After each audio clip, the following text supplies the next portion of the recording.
বিসমিল্লাহির রহমানির রহিম। প্রিয় শিক্ষার্থীবৃন্দ, আশা করি তোমরা সবাই নিজ গৃহে স্বাস্থ্যবিধি মেনে সবাই ভালো আছো। আমি তাই কামনা করি। আজকে আমি তোমাদের ইংরেজি দ্বিতীয় পত্র ন্যারেশনের বাকি অংশ টুকামিক ক্লাস নিব। আমি সাইফুল ইসলাম, সহকারী শিক্ষক ইংরেজি, গাজীপুর পুলিশ লাইন স্কুল। সবাইকে ইউটিউব চ্যানেলে সংযুক্ত হওয়ার জন্য স্বাগতম জানাচ্ছি। ধন্যবাদ। আজকে আমরা অপারেটিভ সেন্টেন্সের ন্যারেশনটি আমরা করব এবং তোমার প্যাসেজ ন্যারেশন সম্পর্কে আমি একটু নিয়ে তোমাদেরকে আলোচনা করব। তোমাদের প্রিয় শিক্ষার্থীবৃন্দ, সবার নিশ্চয়ই মনে আছে আমি 4টি বাক্য তোমাদেরকে ন্যারেশন বুঝিয়ে দিয়েছিলাম: assertive sentence, imperative sentence, exclamatory sentence এবং ইন্টারোগেটিভ সেন্টেন্স। আমি আশা করি তোমরা সবাই এই 4টি সেন্টেন্স ন্যারেশনের যে এক্সারসাইজগুলি আছে সেগুলো তোমরা প্র্যাকটিস করেছো। সবাইকে ধন্যবাদ। এবার সবাই আজকে অপারেটিভ সেন্টেন্সটি লক্ষ্য করো। আমি প্রথম ক্লাসের মধ্যে অপারেটিভ সেন্টেন্সের কিছু বৈশিষ্ট্য বলেছিলাম, যে বাক্যের মধ্যে তোমার ইচ্ছা, আকাঙ্ক্ষা, তারপরে হলো তোমার অনুরোধ, প্রার্থনা, এগুলোই বোঝাবে। এবং মূলত কথা হলো তোমার অপারেটিভ সেন্টেন্সের একটা উল্লেখযোগ্য বৈশিষ্ট্য হলো, দেখো তোমার বাক্যটি সাধারণত মে দিয়ে শুরু হয়। যাই হোক, আমি তোমাদের অপারেটিভ সেন্টেন্সটি আজকে ক্লাসে সুন্দরভাবে বুঝিয়ে দিব, তোমরা সবাই ভালো করে লক্ষ্য করো। আমি তোমাদেরকে প্রথমেই স্ট্রাকচারটি দেখিয়ে দিচ্ছি। প্রথম হলো তোমার subject plus wish oblique pray plus that plus নিয়ম অনুসারে ডিরেক্ট পিসের সাবজেক্ট প্লাস মাইট প্লাস মূল ভার্ব সহ বাকি শব্দ। আমি আশা করি প্রিয় শিক্ষার্থীবৃন্দ সবাই স্ট্রাকচারটি লক্ষ্য করেছ। এবার আমি একটি এক্সাম্পল লিখেছি, দেখো। He said to me, may Allah bless you. এখন দেখো, আমি আগের ক্লাসের মধ্যে তোমাদেরকে একটু বুঝিয়ে দিয়েছিলাম যে ইনভার্টেড কমার ভিতরে যেটুক থাকে সেটাকে বলা হয় রিপুটেড পিচ, আর ইনভার্টেড কমার বাইরে যেটা থাকে সেটা হলো রিপুটেড ভার্ব। এখন দেখো, আমরা নিয়ম অনুযায়ী প্রথম তোমার রিপুটেড ভার্বের সাবজেক্ট লিখলাম। সাবজেক্টটা কি আমাদের? সাবজেক্ট হলো হি লিখলাম। এখন তোমার রিপুটেড পিস অনুযায়ী মনে রাখতে হবে, তোমাদের রিপুটেড পিস অনুযায়ী তোমাদের উইশ বা প্রে ব্যবহার করতে হবে। এখন দেখো, রিপুটেড পিসটার অর্থ কি? মে আল্লাহ ব্লেজ ইউ, আল্লাহ তোমার আশীর্বাদ করুক। এখন দেখো এখানে তাহলে আমরা এই সেট টুর জায়গায় কি লিখবো? প্রেট লিখব। প্রেট। এখন হি প্রেট। এখন তোমার এই দেখো, তোমার যেহেতু এটা একটা অপারেটিভ সেন্টেন্সের বেলায় তোমার কি লিখতে হবে? দ্যাট লিখতে হবে। দ্যাট লিখলাম, তাহলে হি প্রেড দ্যাট। তবে প্রিয় শিক্ষার্থীবৃন্দ, তোমাদের একটি জিনিস লক্ষ্য করতে হবে, প্রেডের যদি তুমি অবজেক্ট লিখো, এখানে যদি আমি লিখতাম হি প্রেড মি, অবজেক্টটা যদি লিখতাম, তাহলে তুমি প্রেডের পরে তুমি ফর লিখতে হতো, হি প্রেড ফর মি, এটা লিখলে হবে। অথবা অবজেক্ট না লিখে শুধু তুমি সরাসরি প্রেড লিখলে হবে, হি প্রেড দ্যাট। এখন হলো তোমার নিয়ম অনুসারে ডিরেক্ট পিসের সাবজেক্ট। এখন আমরা ডিরেক্ট পিসের সাবজেক্ট ব্যবহার করি। আল্লাহ হলো আমাদের থার্ড পারসন। এখন যদি রিপুটেড পিসের সাবজেক্ট যদি থার্ড পারসন হয়, তাহলে তোমার রিপুটিং ভার্বের অবজেক্ট অনুযায়ী পরিবর্তন হবে। এখন কথা হলো অবজেক্ট পরিবর্তন করতে হবে, কিন্তু না, যখন সাবজেক্ট যদি থার্ড পারসন হয়, রিপুটিং পিসের সাবজেক্ট যদি থার্ড পারসন হয়, তখন মনে রাখতে হবে তোমার রিপুটেড পিসের সাবজেক্টের কোনো পরিবর্তন হয় না। তাহলে কি হবে? আল্লাহই হবে। কি হবে? আল্লাহ। আমি আবার বলছি, প্রিয় শিক্ষার্থীবৃন্দ সবাই লক্ষ্য করো, রিপুটেড পিসের এখানে সাবজেক্ট হলো আল্লাহ, আল্লাহ হলো আমাদের একটা থার্ড পারসন। এখন রিপুটেড পিসের অবজেক্ট যদি রিপুটেড পিসের তোমার সাবজেক্ট যদি তোমার থার্ড পারসন হয় তখন কোনো পরিবর্তন করতে হয় না। এখন আল্লাহই লিখলাম, আল্লাহ, তাহলে কি হলো? হি প্রেড দ্যাট আল্লাহ। এখন নিয়ম অনুসারে আমরা কি লিখব? মাইট লিখব, MIGHT, মাইট। প্রিয় শিক্ষার্থীবৃন্দ, এখন তুমি প্রশ্ন করতে পারো কেন আমরা মাইট লিখলাম।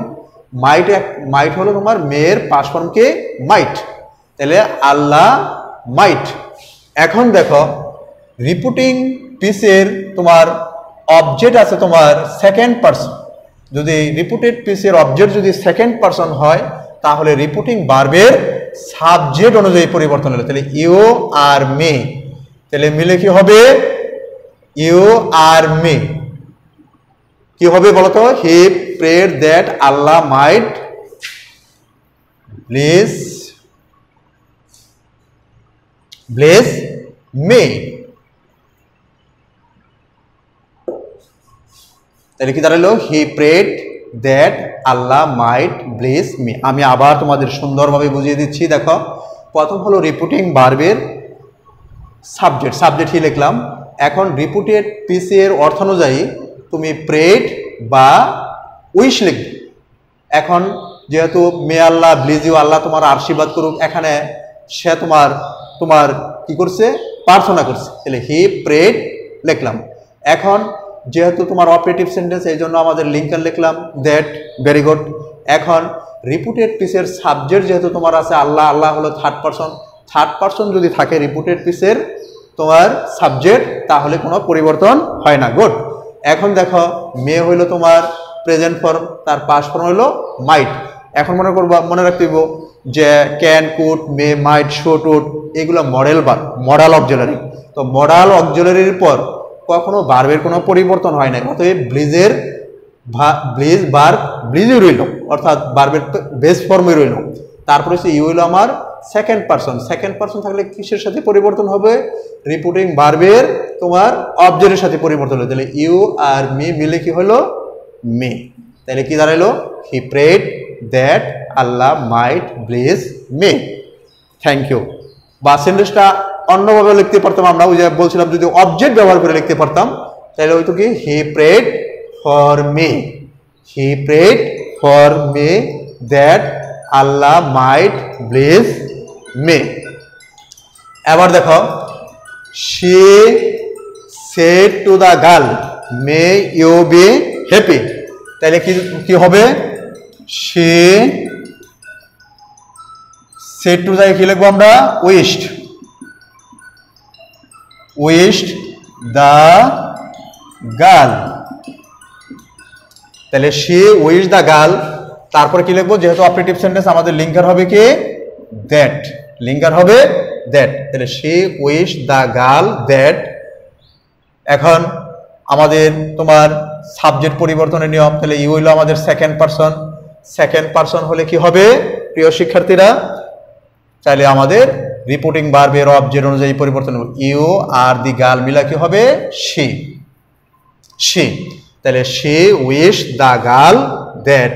শি, এখন দেখো মেয়ের পাস্ট ফর্ম কি? মাইট। তাহলে she wish the girl that she might. এখন বি হইলো ভার্বের প্রেজেন্ট ফর্ম, তাহলে মাইটের পরে আমাদের কোনো পরিবর্তন হবে না, তাহলে কি হবে? বি হবে। তাহলে she wished the girl that she might be happy. এখন প্রিয় শিক্ষার্থীবৃন্দ, তোমাদের একটি প্রশ্ন থাকতে পারে। দেখো, তোমরা প্রশ্ন করতে পারো, স্যার এইখানে আমরা কেন উইশ লিখলাম? এখন সেইটা আছে পাস্ট ফর্ম, এই জন্য উইশের পাস্ট ফর্ম হচ্ছে উইশড। যেহেতু দেখো she said to the girl may you be happy, সে তোমার মেয়েটার কি বলছে? তোমার অভিপ্রায় করছে, ইচ্ছা প্রকাশ করছে যে তুমি সুখী হও। এই জন্য আমরা রিপোর্টিং ভার্বের ক্ষেত্রে কি লিখলাম? সেড টুর জায়গায় লিখলাম কি? উইশড।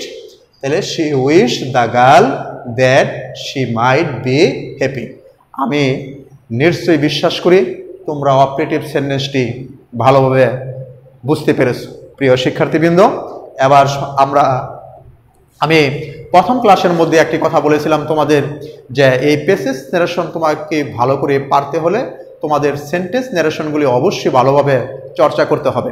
আর এই জন্য আজকে আমি এই 5টি তোমার sentence, assertive sentence, interrogative sentence, imperative sentence, operative sentence এবং এক্সক্লামেটরি সেন্টেন্স, এই 5টি সেন্টেন্সই তোমাদের সমাপ্ত হয়েছে। আমি তোমাদেরকে বলেছিলাম যে আমাদের যে অ্যাডভান্স বই আছে সেই অ্যাডভান্স বইয়ের যে তোমার এক্সারসাইজগুলি আছে সেইগুলি থেকে তোমরা এগুলি প্র্যাকটিস করবা।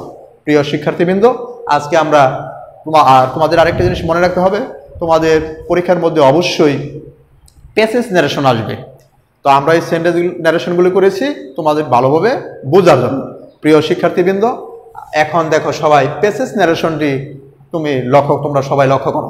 এই প্যাসেজ ন্যারেশন করতে গেলে তোমাদেরকে ভালোভাবে তোমার এই সেন্টেন্স ন্যারেশনগুলির সকল কিছু তোমার ভালোভাবে জানা অত্যাবশ্যক। এবার এই প্যাসেজ ন্যারেশন তোমাকে পারতে হলে তোমার কি করতে হবে? প্রথম মনে রাখতে হবে তোমার এই প্যাসেজ ন্যারেশনটি ভালো করে তোমার বুঝতে হবে, অর্থাৎ বক্তা এবং শ্রোতা অর্থাৎ কে কার সাথে কথা বলছে সেটা তোমার ভালোভাবে বুঝতে হবে। এবার দেখো আমি প্রথম প্যাসেজ ন্যারেশনটি পড়ছি। The old man said, can you give me some food? বৃদ্ধ লোকটি বলেছিল, আমাকে কি কিছু খাবার দিতে পারেন? I have been starving for 2 days, আমি 2 দিন যাবৎ না খেয়ে আছি। দ্য মেড সেড, চাকরানি বলল, হোয়াই ডু ইউ বেগ, আপনি কেন ভিক্ষা করেন? কান্ট ইউ ওয়ার্ক, আপনি কাজ করতে পারেন না? No, I am unable to work, আমি কাজ করতে অক্ষম। দ্য ওল্ড ম্যান রিপ্লাইড, বৃদ্ধ লোকটি উত্তরে বললেন।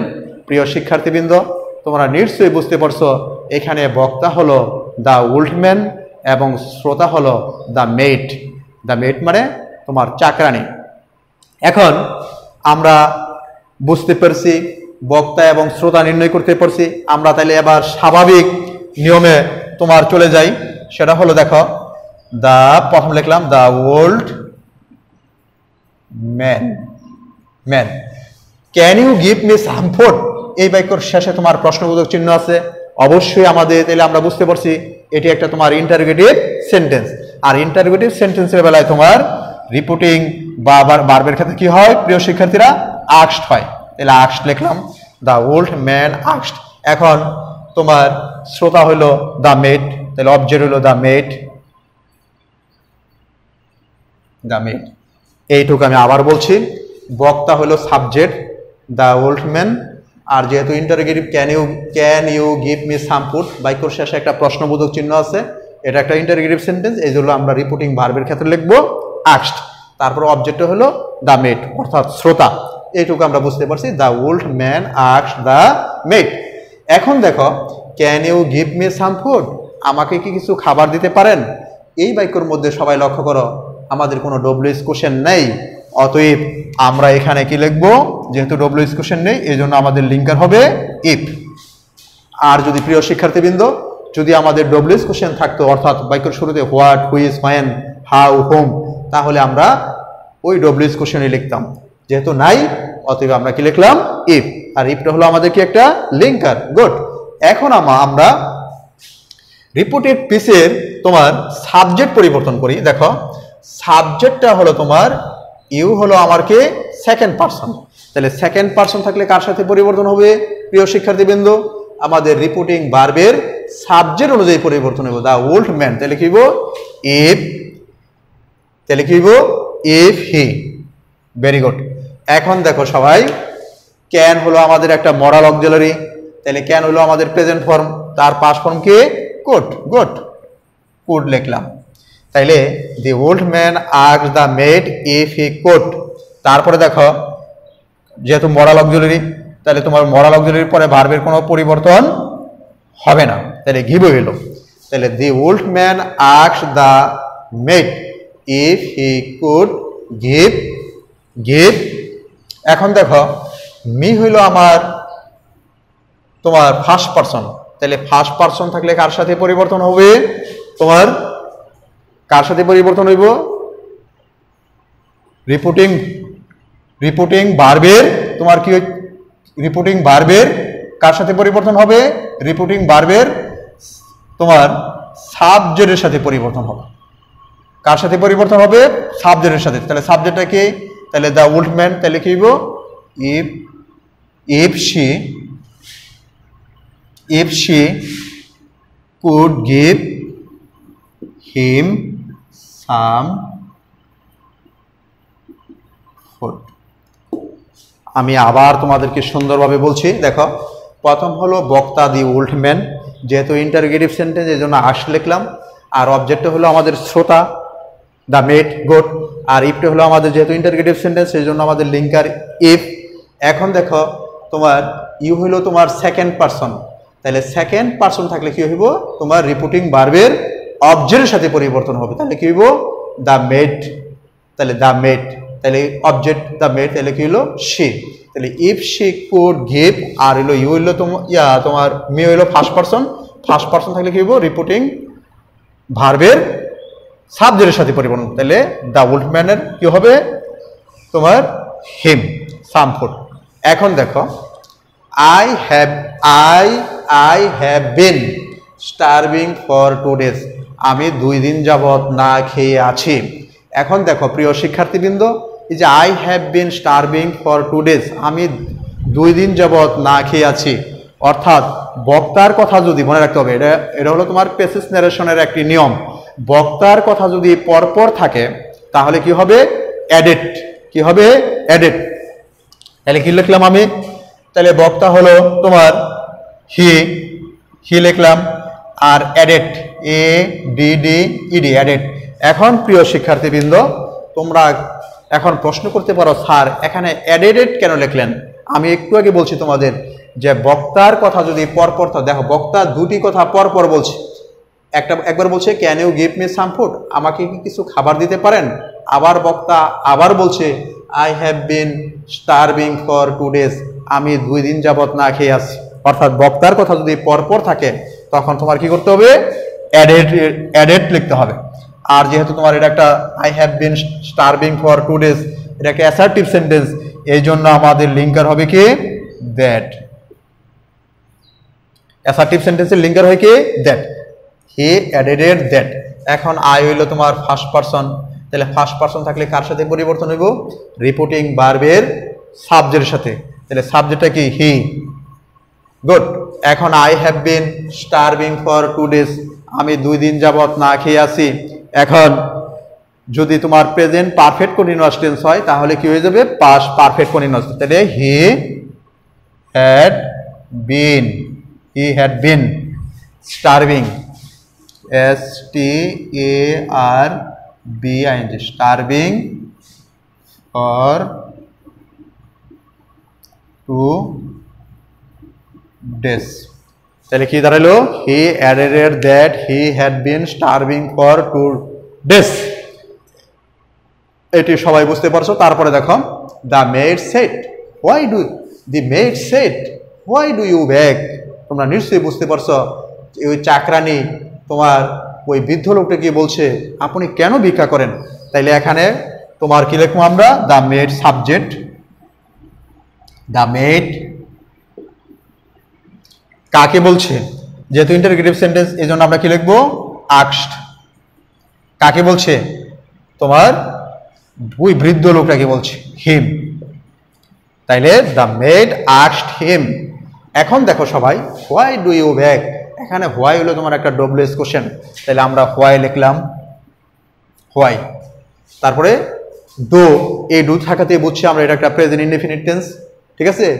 আর ইউ হলো আমার সেকেন্ড পারসন, তাহলে সেকেন্ড পারসন থাকলে কার সাথে পরিবর্তন হয়? তোমার রিপোর্টিং ভার্বের অবজেক্টের সাথে। তাহলে হিম হইছে আমাদের অবজেক্ট, তাহলে হোয়াই হি। আর এখন ব্যাগ হইছে তোমার প্রেজেন্ট ফর্ম, তার পাস্ট ফর্ম হইছে ব্যাকড, BEGED। এখন প্রিয় শিক্ষার্থীবৃন্দ সবাই একটু খেয়াল করো। এখন তুমি প্রশ্ন করতে পারো, স্যার জি 2 বার লিখলেন কেন? যদি তোমার কনসোনেন্টের পূর্বে ভাওয়েল থাকে তাহলে সর্বশেষ যে কনসোনেন্ট থাকে তার ডাবল হয়, এই জন্য 2 বার জি হইল। তাহলে হোয়াই হি বেকড। এখন দেখো পরবর্তী আরেকটা সেন্টেন্স, কান্ট ইউ ওয়ার্ক, আপনি কাজ করতে পারেন না, এটার কার কথা? তোমার বৃদ্ধ লোকের কথা। তাইলে কি লিখলাম? তাইলে হি অলসো আস্কড,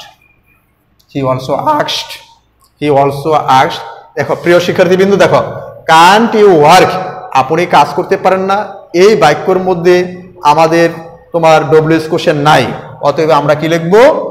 ইফ লিখব। লিঙ্কার কি হিসাবে ব্যবহার করব? ইফ। তাহলে ইফ হি, ইউ হইলো আমার সেকেন্ড পারসন থাকলে কার সাথে পরিবর্তন হইব? রিপিটিং ভার্বের অবজেক্টের সাথে পরিবর্তন। তাহলে if he also asked if he could not work, he also asked।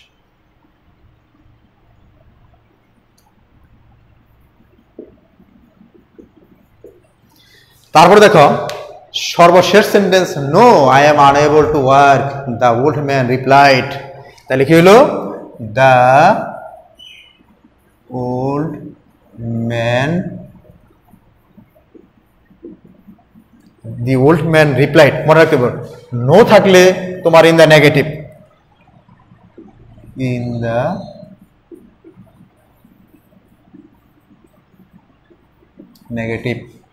the old man replied in the negative that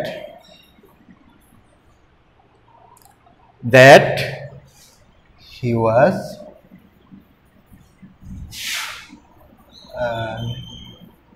able to work। প্রিয় শিক্ষার্থীবৃন্দ, এবার সবাই ভালোভাবে লক্ষ্য করো, আমি তোমাদেরকে আবার ভালোভাবে বুঝিয়ে দিচ্ছি। সেটা হলো, প্রথম তোমরা ভালো করে প্যাসেজ ন্যারেশনটা প্যাসেজটুকু ভালো করে পড়ে বক্তা এবং শ্রোতা বের করবে। তারপরে তোমার সেন্টেন্সের যে তোমার ধারাবাহিকতার যে নিয়ম, সেইগুলি তুমি অ্যাপ্লাই করবে।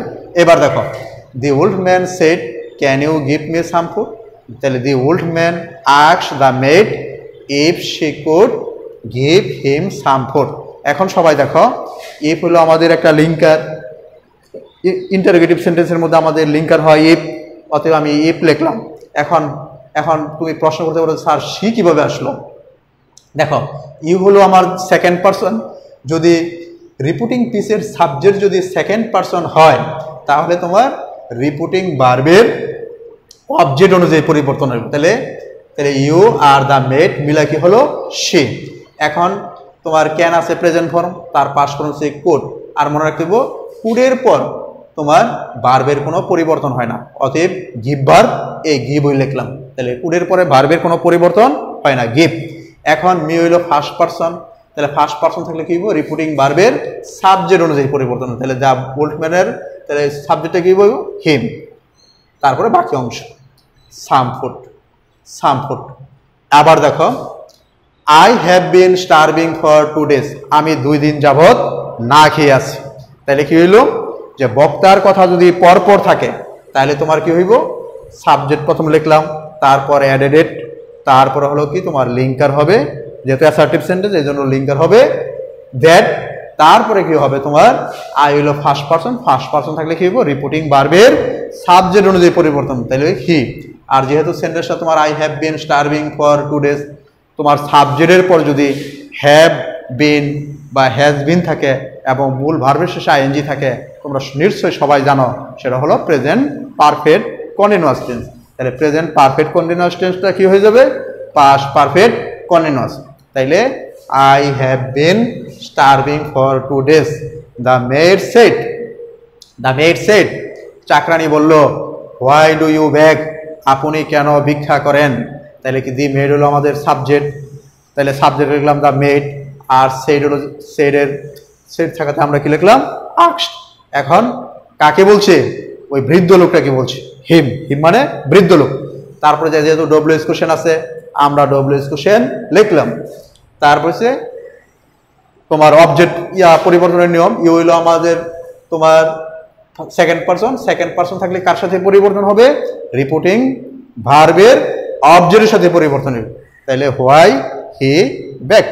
তারপর হচ্ছে কান্ট ইউ ওয়ার্ক, আপনি কাজ করতে পারেন না। এটা আবার বক্তারে বলছে, তাহলে কান্ট ইউ ওয়ার্ক, ঠিক আছে। তাহলে কি হবে, she also asked him, সে আবার বলছে যে আপনি কাজ করতে পারেন না, তাহলে she also asked him if he could not work। তারপরে দেখো no I am unable to work, the old man replied, মনে রাখতে হবে নো থাকলে আমরা রিপোর্টিং ভার্বের পরে ইন দ্য নেগেটিভ, আর যদি ইয়েস থাকতো তাহলে লিখতাম ইন দ্য পজিটিভ। তাহলে the old man replied in the negative that he was unable to work. ঠিক আছে প্রিয় শিক্ষার্থীবৃন্দ, তোমরা, আমি আশা করি তোমরা সবাই ভালো থাকবে এবং এই পেসেজ ন্যারেশনের যে সাধারণ নিয়মগুলি এগুলি তোমরা বাসার মধ্যে আরেকটু ভালো করে প্র্যাকটিস করবে। তাহলে আমি মনে করি তোমরা ভালোভাবে এই পেসেজ ন্যারেশনটি ভালোভাবে আয়ত্ত করবে। এবং তোমাদের জন্য একটা পরামর্শ রইল যে পেসেজ ন্যারেশনের যে তোমার এই এক্সারসাইজগুলি আছে সেইগুলি তোমরা একটুখানি বাসার মধ্যে ভালোভাবে প্র্যাকটিস করবে। ধন্যবাদ, এবং পরবর্তী ক্লাসে তোমাদেরকে আমি অন্য বিষয়ে কোনো ক্লাস নেব। সবাইকে ধন্যবাদ।